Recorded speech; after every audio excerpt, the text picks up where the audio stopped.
Kadapa అల్మాస్పేట్ circle అంశం వివాదాస్పదమైంది. పోలీసులతో Kadapa municipal commissioner Rakesh చంద్ర చర్చించారు. అల్మాస్పేట్ సర్కిల్ పేరుతో ఎలాంటి మార్పు లేదన్నారు. ఇక్కడ కొత్త పేర్లేవి పెట్టేందుకు అనుమతించమని తెలిపారు.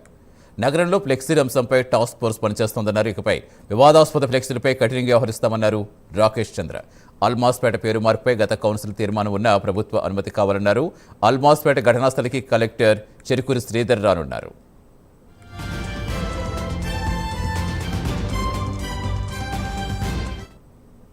పూర్తి సమాచారం ఇచ్చేందుకు మా కరెస్పాండెంట్ సుధీర్ జాతర. సుధీర్, ప్రస్తుతం ఏంటి అక్కడ సిచ్యువేషన్ ఎలా కనిపిస్తోంది? కలెక్టర్ ఎంతసేపట్లో అక్కడ చేరుకోబోతున్నారు? ఏం చెప్తున్నారు ఇరుపక్ష నేతలు?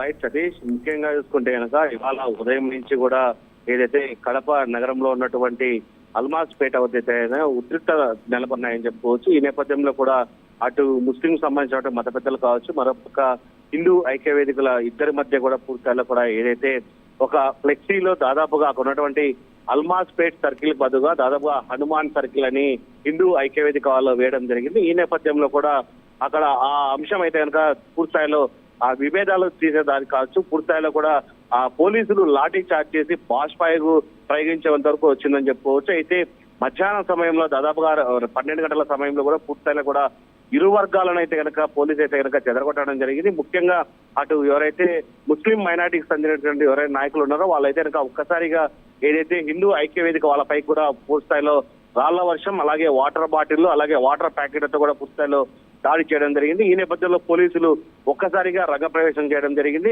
రంగప్రవేశం చేసిన అనంతరం కూడా ఎక్కడ ఉన్నటువంటి అందరినీ కూడా చెల్లా చెదురుగా పడివేయడం జరిగింది. ఆ నేపథ్యంలోనే ముఖ్యంగా చూసుకుంటే కనుక దీంట్లో కొంతమంది సిఐలకి అలాగే ఎస్ఐలకి మరొక కానిస్టేబుల్ కూడా తీవ్ర గాయాలైన పరిస్థితి అయితే ఉంది.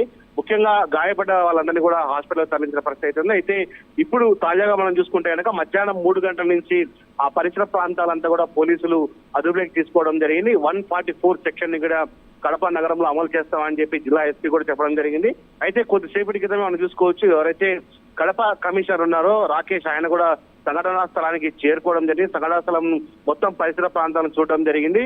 ఆయన మీడియాతో మాట్లాడుతూ కూడా ఖచ్చితంగా దీనికి అల్మాస్ పేటే పెడుతున్నామని చెప్పి, మార్చే ప్రసక్తి లేదని చెప్పి, ఏదైనా ఉంటే కనుక అది పైకి పంపించిన తర్వాత అప్రూవ్ వచ్చిన తర్వాతనే పేర్లు మారుస్తామని చెప్పి ఆయన చెప్పడం జరిగింది. ఎటువంటి పరిస్థితుల్లో కూడా ఖచ్చితంగా అల్మాస్పేటకు పెడతామని చెప్పి ఆయన కూడా చెప్పడం జరిగింది. అయితే నగరంలో పూర్తిస్థాయిలో కూడా పెద్ద ఎత్తున ఫ్లెక్సీలు ఉన్నాయో ఆ ఫ్లెక్సీలు కూడా తొలగిస్తాము, దానికి సపరేట్ గా ఒక టాస్క్ ఫోర్స్ అని చెప్పారు. అయితే ఆయన వెళ్ళిన అనంతరం కూడా కొద్దిసేపటి క్రితమే జిల్లా ఎస్పీ కావచ్చు, మరోపక్క జిల్లా కలెక్టర్ చెరుకూరి శ్రీధర్, అలాగే జాయింట్ కలెక్టర్ కూడా సంఘటనా స్థలానికి రావడం జరిగింది. కొంతమంది ఆకతాయిలు చేసిన దానికి మూలంగానే ఈ రోజు ఈ ఘటన జరిగింది జిల్లా కలెక్టర్ కూడా మాట్లాడుతూ చెప్పడం జరిగింది. దీని మీద ఖచ్చితంగా ఎటువంటి ఎంత వారున్నా కానీ కఠినంగా శిక్షిస్తామని చెప్పి చెప్పడం జరుగుతుంది. ముఖ్యంగా ఎవరైతే పోలీసులు గాయపడ్డారో వాళ్ళకు కూడా ఆయన అయితే కనుక పరామర్శిస్తామని చెప్పి చెప్పడం జరిగింది. ఇటువంటి ఘటన మళ్ళీ పునరావృతం కాకుండా చూసుకుంటామని చెప్పి జిల్లా కలెక్టర్ చెప్పడం జరిగింది. ఈ నేపథ్యంలో కూడా జిల్లా కలెక్టర్ మాట్లాడుతూ కూడా ఖచ్చితంగా అల్మాస్పేట్ పేరును అల్మాస్పేటగానే పెడతాము, పూర్తిస్థాయిలో ఎక్కడ మార్చే ప్రసక్తి లేదు, ఎటువంటిది మార్చేది ఉన్నా కానీ రాష్ట్ర ప్రభుత్వానికి నివేదిక సమర్పించిన అనంతరం కూడా రాష్ట్ర ప్రభుత్వం చర్యల ప్రకారం మేము నడుచుకుంటామని చెప్పి జిల్లా కలెక్టర్ కూడా ఎట్టకేళ్లకు దీనికి అల్మాస్పేటగానే కొనసాగుతుందని చెప్పి ఆయన కూడా చెప్పడం జరిగింది. మరోపక్క జిల్లా ఎస్పీ కూడా దీనిపైన కఠిన చర్యలు తీసుకుంటాం. ఇప్పటికీ డ్రోన్ కు సంబంధించినటువంటి కొన్ని ఫోటోలు ఐడెంటిఫై చేశాం. ముఖ్యంగా ముందుగా ఎవరు రాళ్ల దాడి చేశారు, ఆ రాళ్ల దాడికి సంబంధించిన ఎవరు ఉన్నారు ఏంటి, ముఖ్యంగా ఇక్కడ దాదాపుగా 16 నుంచి 20 ఏళ్లలో దాదాపు మైనర్లే ఉన్నారు. ముస్లిం మైనార్టీకి సంబంధించినటువంటి యువత పెద్దగా ఉందని చెప్తున్నారు. మొదటగా ఏదైతే ముస్లిం మైనార్టీ నుంచే రాళ్లు పడడం జరిగాయి, దీన్ని గుర్తించడం జరిగింది. దీని మీద ఖచ్చితంగా కేసులు పెడతాం, ఖచ్చితంగా ఎవరిని వదిలిపెట్టే ప్రసక్తి లేదు, ఖచ్చితంగా యాక్షన్ తీసుకుంటామని చెప్పి జిల్లా ఎస్పీ కూడా గట్టిగా వార్నింగ్ ఇవ్వడం జరిగింది. దీనికి సంబంధించి ఇప్పటికే కొంతమంది అదుపులోకి తీసుకున్నాము, వాళ్ళని కూడా విచారిస్తున్నాము. ఎవరైతే ఈ ఘటన ఇంతగా కావడానికి కారణమైనటువంటి మెయిన్ వ్యక్తి ఉన్నారో అతన్ని కూడా ఐడెంటిఫై చేయడం జరిగింది. అతన్ని కూడా అదుపులోకి తీసుకుంటాం. అదుపులోకి తీసుకున్న అనంతరం కూడా పూర్తిస్థాయిలో మరోసారి మీడియా సమావేశం పెట్టి ఇందులో ఏం జరిగింది ఏంటన్న దానిపైన కూడా మీడియాకు వివరిస్తామని చెప్పి జిల్లా ఎస్పీ చెప్పడం జరిగింది. అయితే కొద్దిసేపటి క్రితమే మనం చూసుకోవచ్చు, జిల్లా కలెక్టర్ కార్యాలయంలో కూడా పీస్ కమిటీతో కూడా ఇరు వర్గాలకు అటు హిందూ ఐక్యవేదిక కావచ్చు, మరోపక్క ముస్లిం మత పెద్దలు ఉన్న వాళ్ళతో కూడా జిల్లా కలెక్టర్ కూడా 9 గంటల సమయంలో కూడా పీస్ కమిటీ సమావేశాన్ని పెడతారు. ఆ పీస్ కమిటీ సమావేశం అనంతరం ఎటువంటి అంశాలు బయటకు వస్తాయనే దానిపైన మనమైతే వేచి చూడాల్సిన పరిస్థితి ఉంది. Satish, right, thank you Sudheer.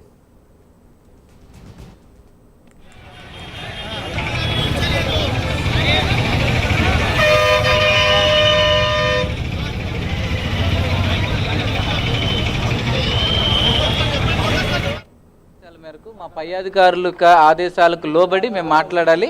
ఎలాంటి వివాదాలు రాకుండా కడప నగరంలో మత సామరస్యాన్ని మేము నెలకొల్పడానికి ఏది లేకుండా మంచి సహోదర భావాన్ని మేము బ్రదర్హుడ్ తీసుకెళ్ళడానికి మా కలెక్టర్ గారి ఆదేశాల మేరకు ముందుకెళ్తాం. ఫ్లెక్సీల గురించి మేము ఉదయం వచ్చాము. ఉదయం వచ్చిన తర్వాత టాస్క్ ఫోర్స్ తీయటం జరిగింది.